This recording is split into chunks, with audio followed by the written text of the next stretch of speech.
Okay, for all of my viewers out there who would like a perfect little getaway, but they don't want to leave the Florida Keys, my next guest has the solution for you, and that solution is his resort located in Marathon, Coconut Cay Resort and Marina. Jim, thank you for being on the show with me this morning. Jenna, thanks for having me today. It's a pleasure to meet you, and it's always fun to come down to Key West for a day or so. Yeah, well, I'm excited to talk with you about a couple of things, Jim. We're going to cover Coconut Cay Resort. Our viewers can see photos of Coconut Cay behind us, but but I want to talk with you a little bit about your background, Jim. Tell us about it.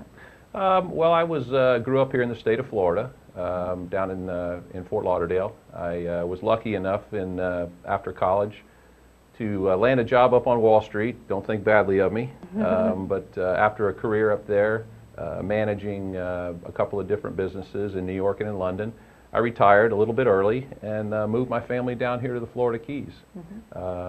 We took a few years off and then decided to start getting into some of the businesses that are here in the Keys.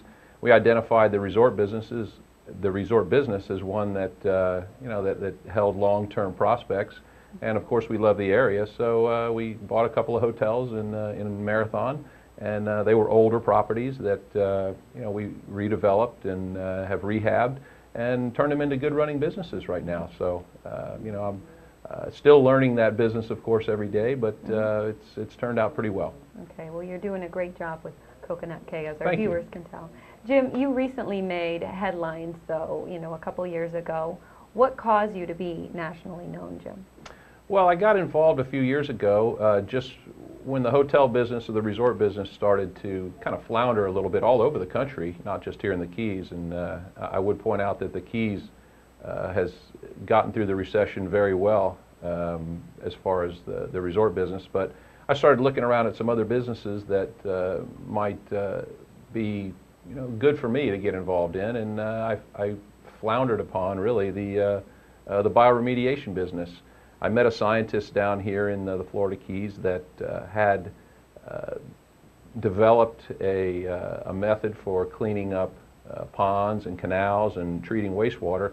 And I hate to say it, but I kind of became infatuated with wastewater. It sounds silly, but there's so many ways that so many ways that microbes are involved in our daily lives now, and the science is just starting. So I got involved in that and have done a couple of pond cleanups and canal cleanups, and now we're trying to break into the wastewater business. So it's kind of a neat technology. I want to talk with you about microbes for a minute. Do these microbes that you have been working on, do they have danger to animals? Absolutely not. In fact, they're the same microbes that are in your stomach and my stomach that we use. They're naturally occurring. Microbes, in fact, that we use to treat wastewater are the ones that would come out of our intestinal tracts. And we do a process called attenuation, where we take these microbes here and we attenuate them, we make them stronger, and we do that by a process of natural selection. That is basically that we run a light over them, kill off 90% of them, propagate the last 10%, which are in fact the strongest, grow them again, kill them off, propagate the last 10%. And after the process of attenuation, and I know I'm maybe speaking a little technical, but after we do that process 10 or 15 times, we end up with microbes that are superbugs, basically. And that's the ones that we propagate and put in our blends. So. Are these used down here in the Keys? They are. We use them. A lot of the plumbing businesses down here use them to cure problems. They have septic tanks backing up, or drain fields primarily that back up, and a plumber would come in and introduce microbes into the system to break up the grease, break up the oil, break up the feces, not feces, but the detritus that lurks and lingers in a drain field if they don't get proper treatment. So that's one of the places that we use them. We use them, hotels down here use them in their grease traps. The microbes are very effective at eating grease out of grease traps, and they limit the number of times that a restaurant would have to pump out their grease traps every year. So those are just a couple places that we've been successful down here. That's so interesting. Oh, it's kind of fun. It's not what I do. I mean, I don't have a scientific background at all, and it's been a very much of a learning curve for me. But at the same time, it's it's a useful product, and we're still identifying markets for the product. So we'll see. Okay, all right. Well, let's get into Coconut K for a minute. There we go. You like Coconut K, of course, and you have changed Coconut K over the time that you've been here. Tell us about some of the changes. Well, we bought the first of our hotel properties in 2002. We spent quite a bit of money and quite a bit of time on that. It was just an old fish camp when we bought it, and I still recall very fondly the times that we spent back there, and I had my children back there painting houses at one point, and of course my wife back there just doing the you should have done this.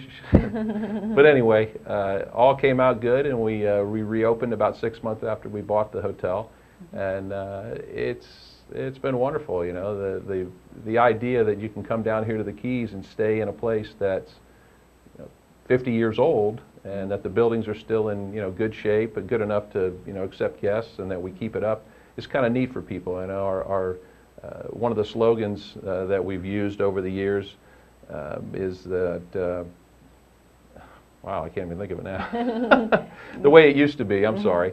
And we get a lot of commentary from folks that, boy, they can't believe that a place like this still exists back in the Keys. And, of course, they've been here as children, or, it's not your Holiday Inn, that's for sure. So. But it's great. You have a great place, Jim, and you've done a great job with it. And if people, want to find out more information on it, they can check out your website, coconutka.com. www.coconutka.com. They can call us at the hotel. We love to talk to people. We're very service-oriented. Our number is 877-FLIP-FLOP. Oh, and, I like that number. Yeah, thanks. We thought of it a few years ago. 877-FLIP-FLOP. Well, give Jim and his gang a call at Coconut K and stop by and see this beautiful resort and marina located in Marathon. Jim, thank you for being with me this morning. Jenna, thanks very much for having me again. You're welcome. We're going to take a quick break, but I'll be back with our Supervisor of Elections, Harry Sawyer. Don't go away.